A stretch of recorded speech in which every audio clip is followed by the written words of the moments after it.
यार एक सेकंड रुको। ओरेकल ने इंडिया से 12,000 लोगों को निकाल दिया। अमेजॉन ने दिसंबर जनवरी में 14 से 16,000 लोगों की छटनी की। और ये सब वो लोग थे जो लाखों कमाते थे, टैक्स देते थे, ईएमआई भरते थे, मॉल में खर्च करते थे।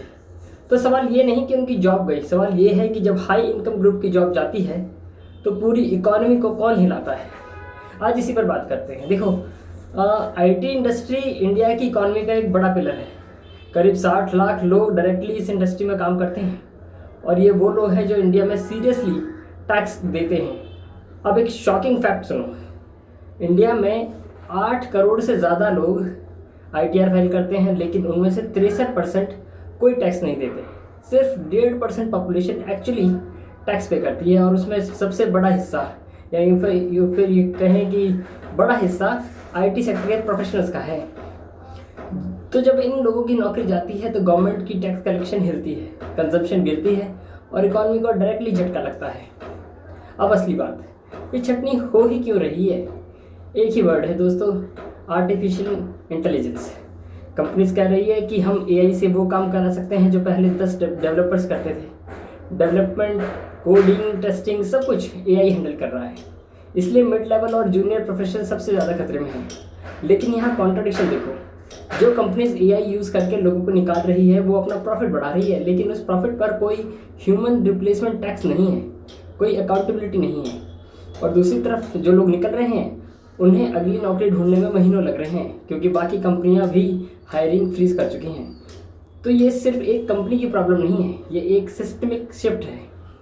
अब ग्लोबली देखें तो अमेरिका में भी टेक ले ऑफ्स रुक नहीं रहे हैं।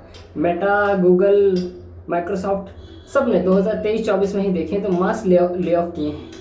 यूरोप में डिजिटल लेबर टैक्स की बात शुरू हो गई है, यानी अगर तुम एआई से काम करवा रहे हो तो ह्यूमन की जगह तो उस पर टैक्स लगाओ। इंडिया में भी यही डिबेट अब शुरू हो रही है। अब एक इम्पॉर्टेंट पॉइंट है कि क्या गवर्नमेंट को डिजिटल लेबर टैक्स लगाना चाहिए, यानी कि अगर कोई आईटी कंपनी एआई से ह्यूमन जॉब्स रिप्लेस कर रही है तो उस बचाए गए सैलरी कॉस्ट पर एक टैक्स लगे जो डिस्प्लेस वर्कर्स के ट्रेनिंग और सोशल सिक्योरिटी में जाए। ये एक रेडिकल आइडिया नहीं है, ये रिस्पॉन्सिबल कैपिटलिज्म है।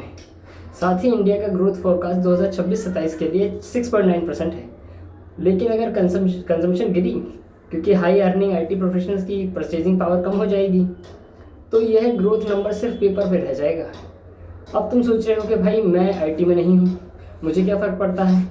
देखिए, फ़र्क तो पड़ता है। जब एक आईटी प्रोफेशनल की जॉब जाती है तो रियल एस्टेट नहीं खरीदता, कार की ईएमआई डिफ़ॉल्ट करता है, रेस्टोरेंट, मॉल्स, ट्रैवल सब कट करता है और उसके बच्चे का स्कूल फी भी रुक जाता है।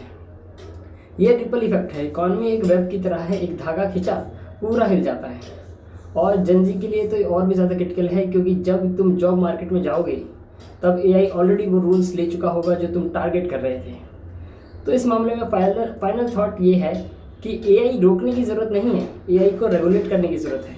गवर्नमेंट को चाहिए आईटी कंपनीज को इंसेंटिव दे कि वो छटनी ना करें, डिजिटल लेबर टैक्स की पॉलिसी लानी चाहिए और सबसे ज़रूरी रीस्किलिंग प्रोग्राम्स इन्हें बनाना चाहिए, ताकि जो लोग आज निकाले जा रहे हैं वो कल की इकॉनमी का हिस्सा बन सके। क्योंकि अगर हाई इनकम अर्नर्स बेरोज़गार हो गए तो उनके पास खर्च करने के लिए पैसे नहीं रहे, तो फिर ये इकॉनमी किसके लिए ग्रो कर रही है? सोचिए इस पर। वीडियो अच्छी लगे तो शेयर कीजिए, क्योंकि ये बात ज़्यादा लोगों तक पहुंचनी चाहिए। बाय।